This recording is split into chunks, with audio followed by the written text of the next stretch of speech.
Ahoy there, Captain Benzie here, coming at you with a very special episode of the Frigate Pilot's Manifesto, the series that aims to teach you everything there is to know about the frigates of Eve Echoes. In today's video we are back on the Fulmination test server, where we're having a look at the Sisters of Eve Astero. This is one of those very special faction frigates that is not currently available in live on Eve Echoes, but is available in Eve Online, which is why a lot of you folks have been asking about this one, what my thoughts are, what my opinions are, how this ship actually works. So what we're going to do in today's video basically is to break down the Astero in all its gory details. We'll talk about who the Sisters of Eve are, we'll have a look at the ship's attributes and fittings, we'll have a look at its different skills and role bonuses, and have a look at a couple of different ways to fit this thing. Hopefully that will give you an idea of what to expect when this eventually does arrive on the live server. We don't know how, we don't know when it's going to be added to live yet, so please don't ask. I will obviously let you know as soon as I do, because the Astero is one of those ships that I'm really looking forward to, with a few caveats that we'll talk about later on. Now, if you do enjoy this video, let me know by hitting like on it, sub to the channel for all things Eve Echoes, ding that notification bell to never miss an upload, and of course let me know what other topics, what other ships you want to see me cover in future videos by commenting down below. Now, if you do want to go the extra mile to help support this channel, there are a couple of ways you can do so. First and foremost, we do have a Patreon, and I'm going to be revamping that very soon with some cool new content and ideas, just to make it that little bit more enticing for you guys. Secondarily as well, of course, there is the Redbubble Captain Benzie merchandise store. If you've ever fancied representing me, my content, or the Catskull Academy on something like a t-shirt, a hoodie, a notepad, or even like a phone case, then do head over and take a look there. There are new designs being added all the time. Anyway, that said and done then, let's talk about the Sisters of Eve Astero. The Servant Sisters of Eve are one of the special factions in Eve Echoes. They're often mistakenly referred to as one of the pirate factions, but they're not pirates at all. In fact, they probably couldn't be further from pirates if they tried. You see, the Servant Sisters of Eve are a humanitarian organisation. They're primarily focused in New Eden, that is the solar system New Eden down in a Mars space, where they're doing research into the collapse of the Eve Gate. Now, in the backstory of Eve, the Eve Gate is the interstellar jump gate that takes us from our galaxy as we know it now, like with Earth and Mars and all of that, into the cluster of New Eden. It's where humanity first entered the entire cluster as we see it in Eve Echoes. That gate then collapses and drives humanity into a new Dark Age, and from there those four tribes, the Amar, the Minmatar, the Galente and the Caldari, ultimately rediscover technology, build themselves back up into spacefaring races, and then repopulate the New Eden cluster as we know it. So the Servant Sisters of Eve are there in the New Eden star system, where they are currently investigating all kinds of things about the collapse of the Eve Gate. What caused it to collapse? Is there a chance that it could be reopened? What can we learn from the technology of it? That kind of thing. As I said, they are otherwise engaged in various different humanitarian efforts across New Eden as well, this time New Eden meaning the entire cluster, the galaxy of the game.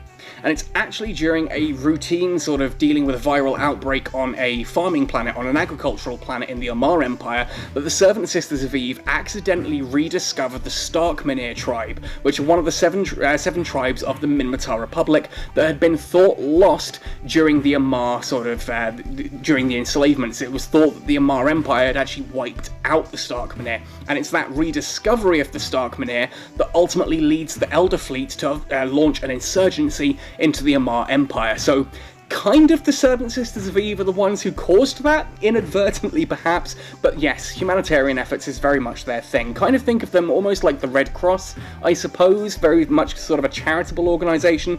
But anyway, enough about the backstory, let's have a look at the ships. Now, it's at this point in the video where I normally tell you whereabouts you need to fly to find the debris, to reverse engineer for the blueprints of these ships, but with the Servant Sisters of Eve, we simply don't know how you're going to get these ships. In EVE Online, the blueprints are found in certain space stations, as far as I remember. It's been a long time since I built an Astero, but in EVE Echoes, these ships are currently not available. We don't have access to the Astero, or the Stratios, which is the cruiser variant, or indeed the Nestor, which is the battleship. In this video though, we are going to be talking about the Astero, which of course is the Servant Sisters of Eve faction frigate. Now, ultimately, the Seven Sisters of Eve are tied usually fairly heavily into the exploration mechanics of Eve. Now, this is something that, again, isn't really in Eve Echoes. I know what you're thinking, yes, you can go around and explore, but in Eve Online, you have the ability to put down sort of sensor drone arrays that allow you to scan for rare asteroid belts, rare combat sites, even things like data manifolds that you can fly out to, hack into, and loot the information from. Kind of like we have Scouts and Inquisitors, but with a bit more depth in there, that you actually have to find these sites using exploration. And of course, this is also how you would find wormholes. You can jump into wormholes, visit wormhole space, and move your way through New Eden with that as well. But hey, getting way ahead of ourselves there. Basically, what I'm trying to say is that the Seven Sisters of Eve ships tend to be linked quite closely to using the exploration mechanics, and as that's something that we don't really have in Eve Echoes yet, it's not something I can talk about, but I do anticipate that when eventually that is added, which the developers have confirmed is on the way, when exploration is added, I imagine that's when we'll start seeing the Seven Sisters of Eve ships being added to the game. Now, I do apologise for the flickering. This is part of the problem of having a phone that uses too high a frame rate for Eve Echoes to run. 60 FPS developers, when please, that would help me fix this. But a very, very cool looking ship. In fact, you'll have seen these during the opening movie in Eve Echoes. When you first create your first character, you have that sort of interactive cutscene where you actually encounter, I think, a couple of Asteros in that as well. Very cool looking ship. It reminds me a little bit of Event Horizon, actually, if you've seen that film, which again could not be further from the whole Seven Sisters of Eve thing. But hey, there we go. Enough about how the ship looks and its backstory. Let's actually start talking some details here.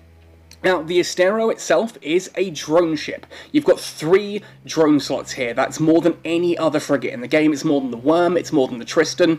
3 drone tubes there that can launch only small drones. You've got 2 high slots, 3 mid slots, 3 low slots, 3 combat rigs, and 3 engineering rigs. We then have a power grid output of 71 megawatts, which, while not huge, is still pretty big for a frigate, does give us a bit of space to work with in regards to fitting. Looking at the defensive capabilities of the Astero as well, it's actually surprisingly tanky. It's right up there with the other faction frigates in regards to sort of their tank, and you can see that most of this is in structure and armour, but it does still have very solid shields. You've only got a difference there of about 152 there between the armour and the shield, so there's not all that much in it, but you do have a bit higher resistances there on the kinetic damage. You can see 36.25 on the armor kinetic resistance and 46% on the shield kinetic resistance, which means if someone's using railguns against you, these are just that little bit more resistant to that kind of damage. Anyway, as we scroll down a little bit further here, the capacitor is standard for a frigate. It's not huge, but it's not small either. It's sort of in that middling ground. Can lock onto up to 5 targets, and we do have a fairly small signature radius. As far as the faction frigates go, if you compare this to something like a Dramiel or a Succubus or a Daredevil, that is a little bit on the larger side, but as far as frigates go, that's still on the smaller side. Just as far as faction frigates go, it's one of the larger ones. 30.6 meters though is still a very small ship, surprisingly difficult to hit for the most part, and if you couple that with a flight velocity here of 330 meters per second, this is the kind of ship that you probably could get away with speed tanking quite comfortably, but the Astero does have other approaches to combat, as we'll see in just a moment. Scan resolution, as you'd expect from a ship that's all about exploration and scanning, is pretty high, 697 meters there. Obviously, there are stronger ones in the game currently, things like the Probe and the Probe Covert Ops, etc. But again, as far as it matters, the Astero can lock on very quickly to any target currently in the game in combat, especially the bigger targets you lock on very quickly. We've got a 5.0 AU per second warp speed, a fairly low mass, but a surprisingly large inertia modifier. That means that the Astero, kind of like the Cruel, is that little bit slower to realign, little bit slower to accelerate and decelerate. Still pretty nimble, it is a frigate. Overall, it's still very nimble, very fast, but as far as frigates go, this is slightly on the sort of more cumbersome end of things. If we look at the trait description though, you'll start to see that that doesn't matter all that much. Notably, straight away under the roll bonus, it can fit Covert Ops cloaking devices. Remember, Covert Ops cloaking devices are the cloaking devices that you can activate and still use your warp drive, so you can still jump around a star system with that Covert Ops cloak activated. Notably as well, you also have the same roll bonuses here as you would find on a stealth bomber. That 100% reduction to the lock delay on a cloaking device, and a 50% reduction to the amount of time that has to pass before you can reactivate the cloak. That means if you accidentally decloak by getting a little bit too close to an asteroid or whatever, then you've only got half the time required before you can put that cloak back on, and you can drop the cloak and immediately start locking on.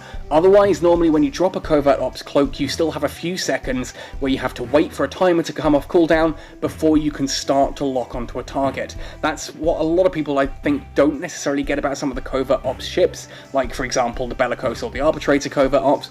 This is a stealth bomber ambush ability. This is very powerful for PvP. It means you can appear next to someone, drop your cloak, lock on, and immediately engage. Now, if we have a look at the stats on the other side, however, the skill-based stats, you'll see that these are not overly combat related. If we look, we've got Advanced Frigate Defense Upgrade. This is the first skill that is normally a weapon-based skill, like the Dramiel, it's Advanced Small Cannon Operation. On the Cruor, it's Advanced Electronic Warfare. On the Succubus, it's Advanced Small Laser, that kind of thing. Here, it is Advanced Frigate Defense Upgrade, which straight away should tell you this is not really a combat vessel. And for every level that you have in that, each point that you have in that, you have a 5% increase to your cargo hold capacity, which starts off at a fairly sizable 420 cubic meters. Fairly sizable in terms of frigates, that is. 420 cubic meters, which of course can be increased by 25% if you have Advanced Frigate Defense Upgrade fully trained at level 5. You then get an additional 5% scan resolution, obviously full 25% additional there as well, with that fully trained, and +1 scan strength. Now, I'm not entirely certain what this +1 scan strength actually means at this point. I'm not sure if that means you can lock onto additional targets. It's very hard to test this in the game. Ultimately, with that +1 scan strength, I think that is something that is going to be sort of added again when we eventually get exploration mechanics added to EVE Echoes. Now, the second skill that the faction frigates all get is of course based on Advanced Frigate Command. Here on the Astero, that gives you an additional 30% drone DPS, which is huge. That's 150 extra drone DPS at full training, 30% additional drone EHP, again 150% increase to your drone's hit points, and you get a 4% increase to your armor resistances, 20% additional resistances to your armor. This means that the Astero is astonishingly tanky. Of course, you've been training into Advanced Frigate Defense Upgrade anyway, so you've got a ship that has bigger shields, armor, and structure than it would let on normally on account of having that skill trained, but you're also getting additional resistances at the bottom there, plus the ability to apply a Covert Ops cloak, means you can decloak, get into combat. If things go a bit wrong, you can warp away and reactivate your cloak mid-warp so that you don't accidentally warp into someone else on the other end, or if you're chased, when they arrive at the same destination as you, they're not going to be able to see you or lock onto where you are, which allows you to then move on to another place and continue on to safety from there. Covert Ops cloaks are an amazing thing to have if used correctly. Otherwise though, combat-wise, this is very much a drone ship. You'll notice there is nothing here that ties into the high slots, so when we come to looking at fitting this ship, then yes, of course, the high slots are going to be something we do talk about in just a moment. The Astero is one of those ships that I have been keenly waiting to fly since the game first launched. Way back in the open beta test, which was December 2019, January 2020, I did get to fly an Astero for all of about 30 minutes before the servers closed. Didn't really get to play around with it all that much. When the final test launched in July of 2020, again the Astero was not available, so I never got a chance to fly it then.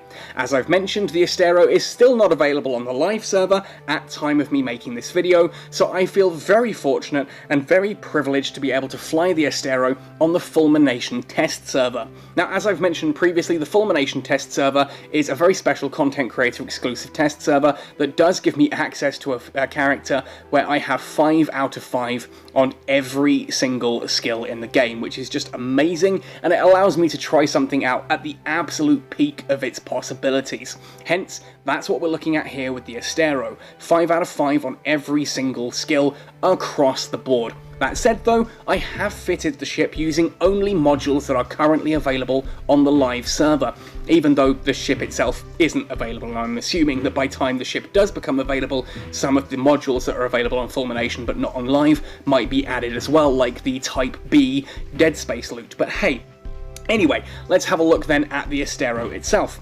What I've got this fitted at here, I've been playing with this quite a bit, this is the builds that I've enjoyed most. What we have here is an offensive DPS of 319.97, that is cold, and 232.61 of that is based purely on the drones, with 87.36 coming in through the high slots, which I've gone for missiles here. Now, the reason I went for small missiles is simply because I get to utilise that range a bit more. Strike cannons would also work quite nicely if you want to use the extra range of the drones, but ultimately any long-range weapon I feel would work in this slot. I just also quite like how the missiles look when fitted. You can see them on the outer ring here of the Astero, that bit at the back there, you can see the missile launch turrets there. To me, that's fairly decent DPS, that's more than my Worm has on live at the moment, which kind of says something, but the Astero itself is still fairly fragile otherwise. Defensively speaking, 6,200 EHP, most of which is in armour. Again, it does have some nice resistances across the board, and you would kind of hope that the Astero doesn't really take that much in the way of damage. It is capacitor stable under this build, and fairly stable at that, over 50%, which means we can take a little bit of neutralization or an enemy using an Nosferatu on us without destabilizing our capacitor, especially since, as I'm sure you've already spotted, there is a micro warp drive in this build, and of course the Covert Ops Cloak, neither of which are going to be active for the most part of any given scenario. So again, that stability there is based on everything being active, which it very rarely ever will be. Looking into targeting, we have a scan resolution of 977mm, which, as I said, allows the Astero to lock on fairly quickly. There are ships out there that have a bigger scan resolution, and that's something I would like to see fixed on the Astero. This really should be one of those ships that has a faster lock-on than anything else out there. And don't get me wrong, I love the fact that currently one of the fastest locking on ships out there is a fully equipped probe Covert Ops, but I just feel that the Astero should do it that little bit better. But hey, maybe that's just me. Signature radius 31 meters, nice and small, means the Astero is hard to hit. It's on the larger end of the faction frigates, but it's still on the smaller end of frigates in general. Finally then, under navigation, we've got a standard flight velocity here of 610.5 meters per second. This gives us a fairly good sort of flight speed.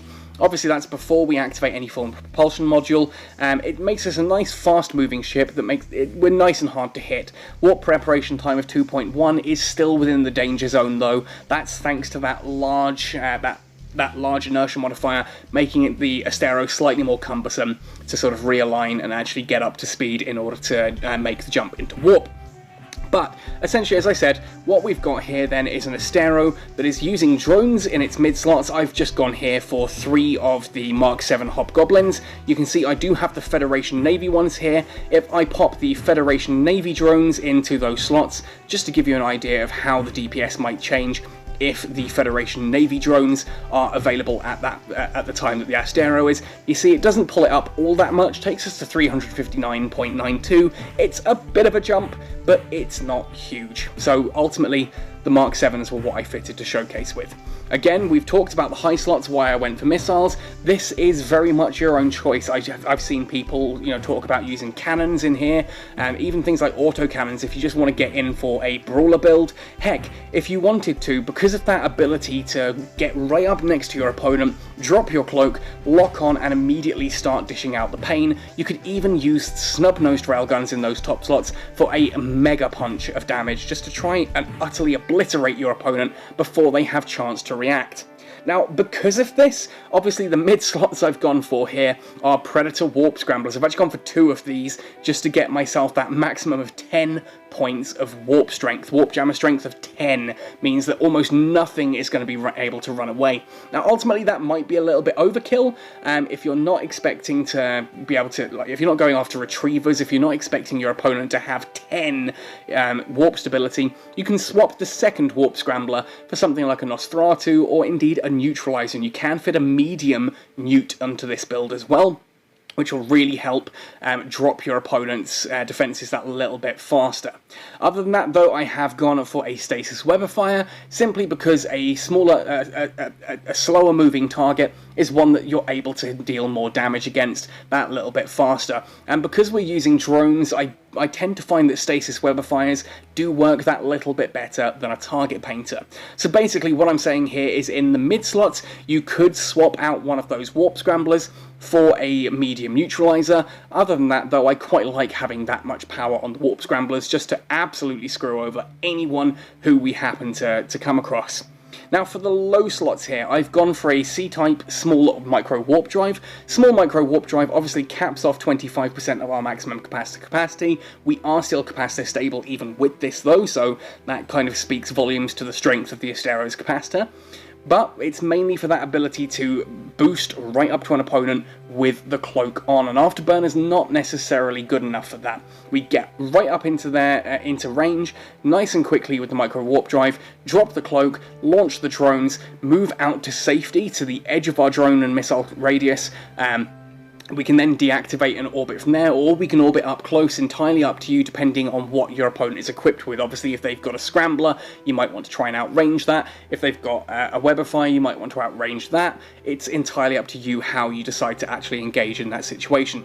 On the other end of things, of course, a Covert Ops cloaking device, and I had to go for a Sisters of Eve Covert Ops cloaking device here. This is the one concession I made that's not currently available on live, but that's because it's a cloaking device, and ultimately the only difference between this and the Mark 7 is that scan resolution adjustment where we drop down by 34% when we have this fitted and undocked, and it'll actually showcase that later on. Finally then, for the low slots, I went for a Nestworm drone damage amplifier, just to give myself that extra boost to the DPS. This, of course, having this fitted to the ship gives a 5% increase to damage bonus, whilst reducing the activation time of those drones by 4.3%. You can then activate it for an additional 8.6 damage bonus, and 400% activation time increase as well there, making for a big increase in DPS when that's active. Now, as for the rigs here, in the combat slots, I've gone for a drone firepower augmenter and 2 drone speed augmenters. Again, the aim here is to drop your cloak, lock onto a target, and obliterate them as quickly as possible, and we do that by having as high a DPS as physically possible during that time. And on the other side of things then, 2 auxiliary thrusters, followed by a targeting system subcontroller, just allow us to lean into the Astero's strengths of being a fairly fast-moving ship that helps us to speed tank even with the micro warp drive deactivated, and the ability to lock on very quickly the second that cloak drops. Basically, that targeting system subcontroller there is to deal with the fallout of having a Covert Ops cloak, which we're kind of using it to counterbalance the fact that the Covert Ops cloak has that scan resolution adjustment fitted there. Now, I do want to say I'm not going to showcase this actually with a combat demonstration. Ultimately, PvP is something that's very difficult to find on Fulmination without me having to arrange it with the other content creators. I am out at a fishing camp currently, that's meaning my time here is incredibly limited on actual stable internet. Still not exactly what I would call stable, and anyone who follows me on Twitter will have seen me lamenting the ridiculous speeds that I've been putting up with for the past couple of weeks. But ultimately, I've got no real PvP that I can properly showcase here. The Astero is one of these ships that is absolutely excellent at obliterating miners. It'll take out destroyers and frigates. It will struggle against things like cruisers, and it will definitely struggle against the other faction frigates. This is not on par with the other faction frigates as far as PvP goes. If you come across a Daredevil, a Dramiel, a Cruor, a Succubus, or a Worm in an Astero, do not engage. Chances are you will not be able to take it out before it utterly wrecks your day. It is not designed for combat. The Astero very much is there as it's an exploration ship with teeth. If it needs to get into combat, it can fight back, and against most things, it's a pretty powerful ship, as you can see by all the stats on screen now that I've already talked about.